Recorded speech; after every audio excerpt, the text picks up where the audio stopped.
take hold of the life that really is life. Please be seated.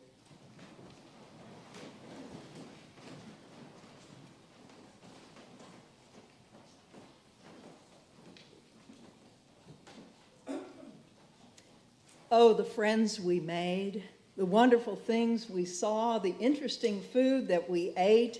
It was an experience of a lifetime. The Camino de Santiago took us 40 days to walk 500 miles. And while this has biblical implications, it probably should have taken us less time. But those from this congregation, and I know there are a few who have walked the Camino, can attest that it can be quite difficult at times. People talking to you about the Camino don't often mention that. But particularly at the beginning where you have the Pyrenees and then it's pretty flat, but then you have a lot of hilly country after that. And many of the steep paths have been covered with rocks about so big that are quite slippery if it rains. And they're there, of course, so the erosion won't continue, but they're slippery. And even if they're not wet, you have to be really careful where you place your feet because they'll move on you. So you have to be attentive on the Camino. Well, hiking was not particularly easy for me. I started the journey knowing about a serious back problem I have, and that also contributed to some ankle and foot issues as the miles were walked. But most problematic for me was the fact that for several hundred miles, I could not lift my foot at the ankle and sort of just shuffled along like this. I'm usually a fast hiker, but poor Stephen could have hopped backwards on one foot and still have beaten me to our destinations. I was that slow. And whenever we stopped, I asked for ice and proceeded to ice down my ankle, which did help, so I could walk a few more miles each day. And of course, we stopped at most of the pharmacies, and you know the pharmacies because they have a big green cross, often lit up in the front.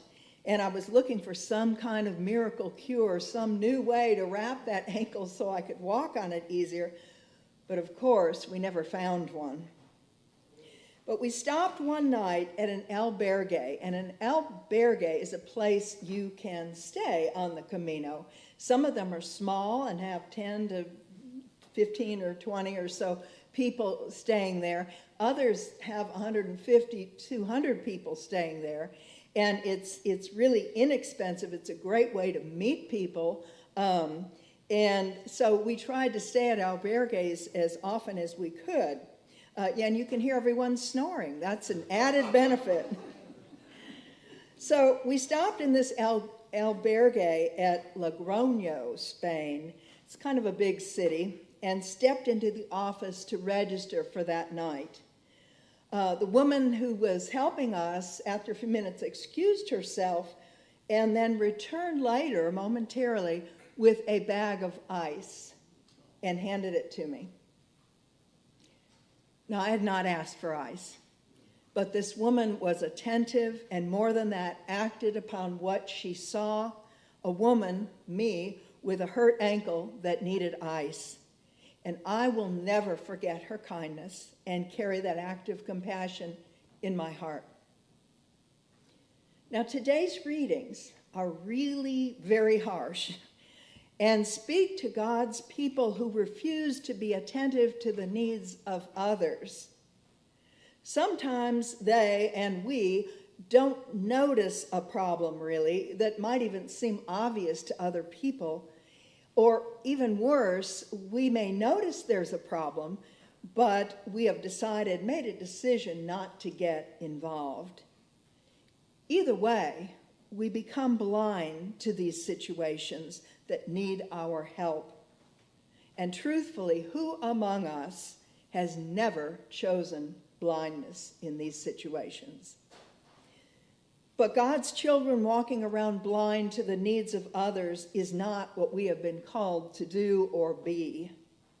And that's true today, obviously, and was obviously true also many centuries ago when Amos and then Paul sought to share the love of God with their contemporaries. These prophets warned their well-to-do neighbors the consequences of disregarding the plight of the disadvantaged, and then watched these same people with whom they had spoken go about living as usual lives of luxury and excess, choosing to ignore the poor and those prophetic warnings that they had heard from the prophets. Amos and Paul must have thought at times that they too were preaching to the blind. Now, Amos, interesting guy. He was a prophet whose concern was social justice. And Betty, you will like this. He was one of the first of God's prophets, and he was not afraid to tell it like it was. He was not at all popular, as you can guess, in his day, but popularity was not his goal. He was not speaking to tell folks what they wanted to hear, but to warn them to change their ways because of the disaster that was looming in their near future and that God had revealed to him. Actually, he was trying to save their lives. He said, "Alas, for those who drink wine from bowls and anoint themselves with the finest oil, but are not grieved over the ruin of Joseph." And that is referring to the spiritual and the moral collapse that was happening in Israel all around them. Well, Paul then, many years later, talks of keeping the faith and not allowing wealth to be a distraction from serving God.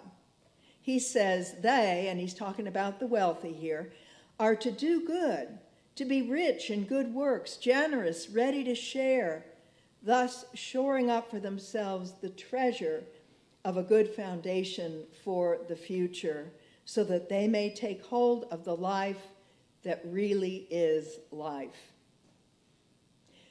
Now, nowhere, if you're listening carefully, nowhere in these passages do the prophets condemn having wealth. I was looking for it as I was reading these passages. Nowhere do they condemn wealth. But they do say that if you have it, share it to make life better for those who are mired in poverty. And if acquired wealth comes at the cost of hurting someone else, don't do it.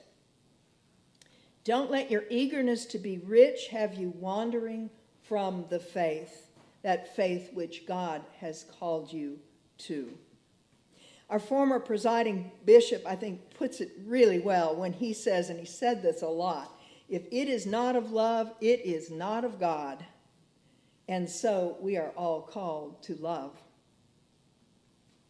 Now, the rich man in Jesus' parable today was certainly blinded to the situation of a poor, sick man by the name of Lazarus, who sat at his gate day after day, hoping for a crumb from that overloaded dining room table, all that food, just to keep him alive one day longer.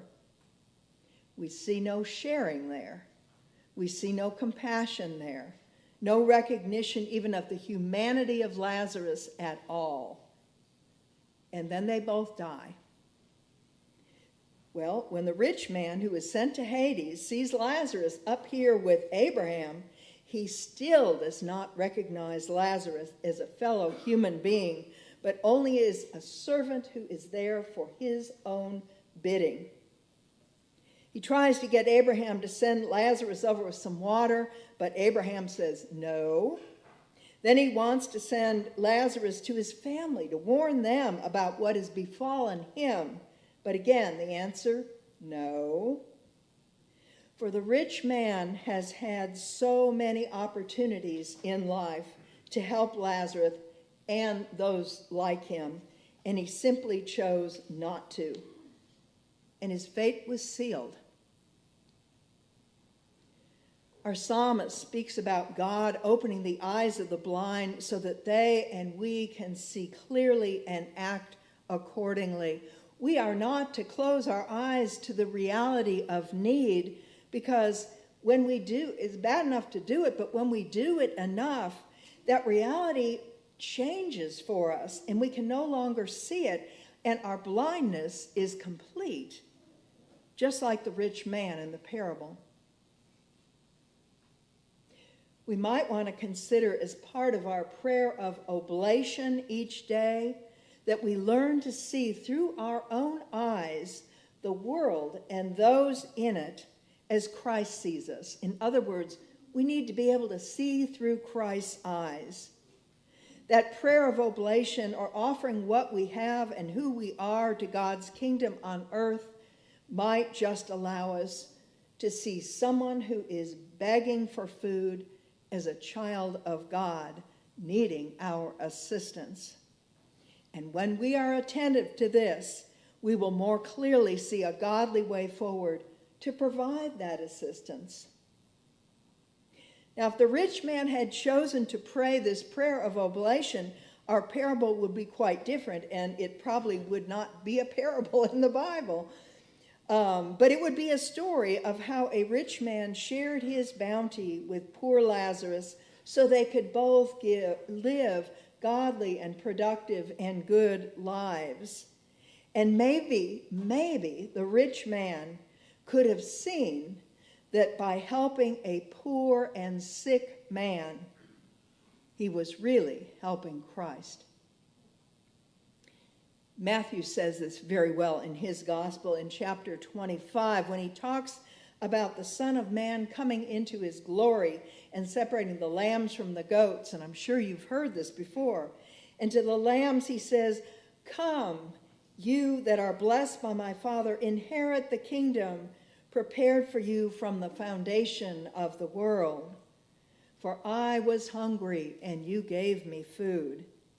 I was thirsty, and you gave me something to drink. I was a stranger, and you welcomed me. I was naked, and you gave me clothing. I was sick, and you took care of me, and I was in prison, and you visited me." Then the righteous will answer him, "Lord, when was it that we saw you hungry and gave you food, or thirsty and gave you something to drink? And when was it that we saw you as a stranger and welcomed you, or naked and gave you clothing? And when was it that we saw you sick or in prison and visited you?" And the king will answer them, "Truly, I tell you, just as you did it to one of the least of these who are members of my family, you did it to me." And when someone is attentive and extends their hand to us to offer help, we hold on to that compassion and kindness, just as I did when that woman brought me ice for my ankle on the Camino.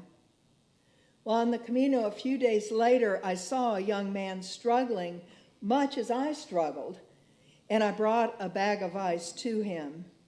And he looked puzzled, and here's what he asked me: "Why did you do this for me?" And the truth is, we didn't even know each other very well, and we didn't talk much because we spoke different languages. But my answer was that I knew he was in pain, and I thought ice would help. Also, someone had done the same for me, and I remember how it felt to be cared for. And isn't this really how we take hold of the life that really is life? Amen. Amen.